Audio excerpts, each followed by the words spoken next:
Have you ever had that perfect book for the perfect moment? Well, today we're going to talk about a reading experience that was almost too perfect.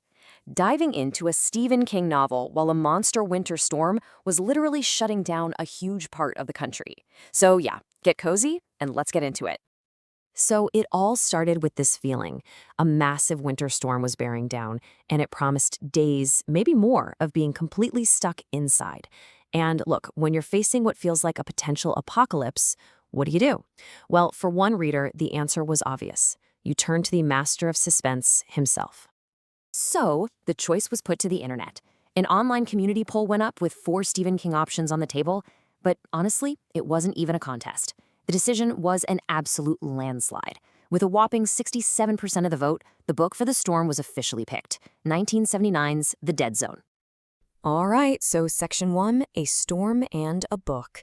And this was, for sure, the perfect atmospheric reading experience. As the real storm hit, the atmosphere was perfectly set.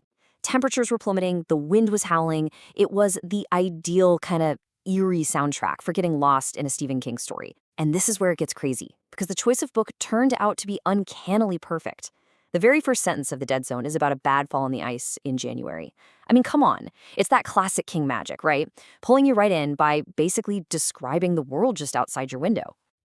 So the storm and the internet had spoken. Now let's really get into the story itself. Welcome to The Dead Zone. So, what is this book all about? Well, at its core, it's more of a sci-fi thriller, not straight-up horror. The whole premise is pretty simple, but it's got so much potential.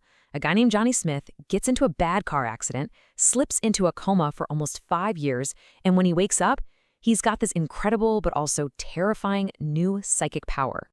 Before all the supernatural stuff really kicks in, the book actually opens with one of the sweetest, most innocent romances King has ever written. I mean, you are immediately rooting for this couple. But there's this heavy sense of dramatic irony hanging over every single page. Because you, the reader, you know that a tragic car wreck is waiting right around the corner to change everything.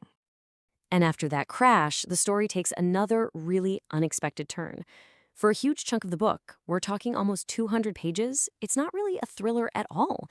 No, instead, it becomes this incredibly detailed and, frankly, compelling literary novel about Johnny's painful rehabilitation and his crushing grief over the life and the love that he lost while he was asleep.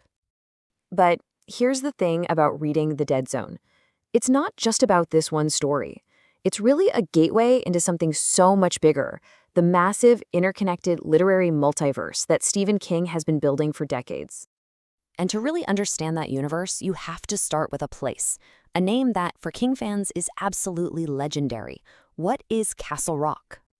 So, The Dead Zone holds this really special place in King's universe because it was the very first novel he ever set in this fictional town in Maine. And Castle Rock, well, it would go on to become this gravitational center for his entire world, showing up as either the main setting or just getting a mention in at least 35 of his novels and stories. It's wild. Okay, so beyond just the setting, there's another, maybe even bigger connection point: Johnny Smith's psychic power. So what's the deal with that? Well, in King's universe, there's this kind of loose magic system known as the Shine. And it's basically just a blanket term for any kind of psychic ability, from telepathy to seeing the future. It is the supernatural thread that ties so many of his greatest stories together. And the Shine takes on so many different forms across his work. You've got Carrie White and her telekinesis, Danny Torrance's precognition, John Coffey's incredible psychic healing. It's this powerful, recurring theme. And Johnny Smith's ability, it's just one fascinating piece of this much, much larger puzzle.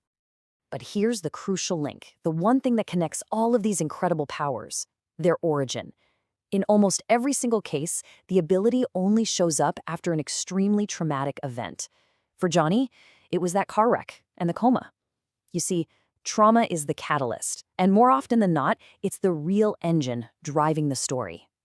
Okay, so after 595 pages, a brutal winter storm, and a deep dive into the King multiverse, what was the final call? Let's get to the verdict on The Zone. Ultimately, the experience was a real tale of two halves. The first part of the book, that deep character study of Johnny's loss and his struggle to recover, it just exceeded all expectations. It was amazing. But then, surprisingly, as the story shifted gears into a more conventional political thriller, it lost some of that emotional weight that made the first half so great. It actually became the least interesting part of the novel. Which leads to this pretty surprising final take. Even though it's a good, compelling book, when you stack it up against King's other work from that same era, it kind of landed at the bottom of the list. Now, to be fair, look at the competition. I mean, the 1970s was an absolute golden age for Stephen King. He was just dropping some of the most iconic horror and fantasy novels of all time, one after the other. So let's be real, being the least favorite of this legendary lineup is still a pretty high compliment. And this whole experience really leaves us with a fascinating question, one for any fan out there. When you love an author, when you hold a creator in such high regard, can a work be objectively good, but still feel like a personal disappointment? It's just a reminder, I guess, that our own expectations end up shaping every story we consume.